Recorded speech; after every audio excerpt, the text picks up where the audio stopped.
ہم پڑھ رہے ہیں ٹائپس آف ناؤنس کے متعلق یعنی ناؤنس کی اقسام. تو اس ویڈیو میں ہم پڑھیں گے ایبسٹریکٹ ناؤن کے متعلق. ایبسٹریکٹ ناؤن دراصل کانکریٹ ناؤن کا بالکل الٹ ہوتے ہیں. جیسے کہ کانکریٹ ناؤن جو ہوتے ہیں وہ ہوتے ہیں ٹھوس چیزوں کے نام. مثال کے طور پر ٹیبل، فلاور، آئس وغیرہ.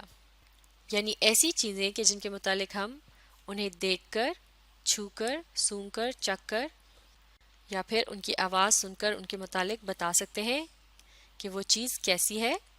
لیکن ایبسٹریکٹ ناؤن ایسے نام ہوتے ہیں کہ جن کے متعلق کسی بھی حس کی مدد سے نہیں بتایا جا سکتا، کیونکہ وہ کوئی ٹھوس چیز نہیں ہوتی جو کہ ہمیں دکھائی دے سکے. نہ ہی ان کی کوئی آواز ہوتی ہے، نہ خوشبو، اور نہ ہی ان کو چھوا جا سکتا ہے یا پھر انہیں دیکھا بھی نہیں جا سکتا. تو ایسے کون سے الفاظ ہو سکتے ہیں کہ جن کے بارے میں ہم صرف سوچ سکتے ہیں؟ یہ الفاظ ہو سکتے ہیں لو یعنی محبت، کریج یعنی بہادری، سلیپ یعنی نیند، چائلڈہڈ یعنی بچپن. تو یہ تمام الفاظ جو ہیں یہ ایبسٹریکٹ ناؤن کی چند اقسام ہیں. تو اب ہم دیکھ سکتے ہیں کہ لفظ لو اور کریج یہ کیا ہیں؟ یہ ہیں ایک قسم کے ایبسٹریکٹ ناؤن ہے، کیونکہ ان کے متعلق کسی بھی حس کی مدد سے نہیں بتایا جا سکتا، کیونکہ یہ کوئی ٹھوس چیز نہیں ہوتی. جیسے کہ لو جو ہے یہ نام ہے ایک فیلنگ یعنی احساس کا، جبکہ لفظ کریج یعنی بہادری یہ ہے ایک قسم کی کوالٹی یعنی خصوصیت یا پھر خوبی کہہ سکتے ہیں اسے. جیسا کہ اگر کوئی شخص بہادر ہو تو ہم کہیں گے کہ یہ اس کی کوالٹی ہے یعنی خوبی ہے. اب دیکھتے ہیں لفظ سلیپ اور لفظ چائلڈہڈ کو. یہ دونوں کیا ہیں؟ یہ مختلف حالتوں کے نام ہیں، یعنی یہ ہیں اسٹیٹ. اسٹیٹ کہتے ہیں حالت کو. جب آپ سو رہے ہوتے ہیں اس کا مطلب ہے آپ نیند میں ہوتے ہیں. تو لفظ نیند جو ہے یہ اس کا تعلق ہے ایک اسٹیٹ یعنی حالت سے. اسی طرح سے چائلڈہڈ یعنی بچپن کا زمانہ، اس کا تعلق ہے حالت بچپن سے، یعنی یہ بھی ہے ایک اسٹیٹ یعنی حالت. تو اب ہم سمجھ سکتے ہیں کہ ایک ایبسٹریکٹ ناؤن جو ہوتا ہے وہ کسی بھی فیلنگ یعنی احساس، کوالٹی یعنی خوبی، یا پھر اس کی جگہ کوئی خامی بھی ہو سکتی ہے، جیسا کہ ہے لفظ ویکنس یعنی کمزوری.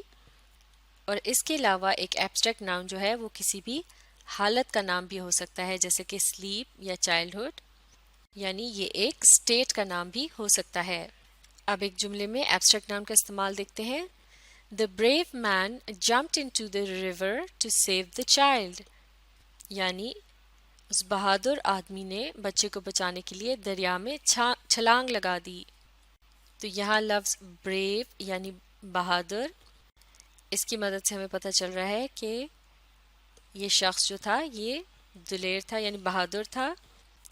اور لفظ بریو جو ہے یہ کسی ٹھوس چیز کا نام نہیں ہے، بلکہ یہ کیا ہے؟ یہ ہے ایک کوالٹی کا نام، اس لیے یہ کہلائے جائے گا ایبسٹریکٹ ناؤن. تو ان تمام ایگزامپلس کو سمجھنے کے بعد اب ہم آسانی سے سمجھ سکتے ہیں کہ ایبسٹریکٹ ناؤن کیا ہوتا ہے. ایبسٹریکٹ ناؤن کا کام ہوتا ہے it names a feeling, quality اور اے اسٹیٹ. یعنی ایبسٹریکٹ ناؤن کو استعمال کیا جاتا ہے کسی بھی احساس، خوبی یا پھر حالت کے نام کے طور پر. جیسا کہ فیلنگ کی ایگزامپلز ہیں لو یعنی محبت اور فیئر یعنی خوف، یہ ہیں مختلف احساس. اور کوالٹی کی ایگزامپلز ہیں وائز یعنی عقل مند اور کیئرلیس یعنی لاپرواہ. اور اسٹیٹ کی ایگزامپلز ہیں سیڈ یعنی اداس، ہیپی یعنی خوش. تو یہ ہے ایبسٹریکٹ ناؤنس کی مختلف اقسام. تو ان تمام ناموں کا تعلق کسی بھی ٹھوس چیز سے نہیں ہے. ان کے متعلق سن کر، دیکھ کر، چھو کر، چکھ کر یا پھر سونگھ کر پتہ نہیں لگایا جا سکتا. تو یہ ہوتے ہیں ایبسٹریکٹ ناؤن. ان کو اچھی طرح سے سمجھنے کے لیے آپ اس ویڈیو کو ری پلے کیجیے اور اس کے ساتھ ساتھ پڑھنے اور سمجھنے کی کوشش جاری رکھیے.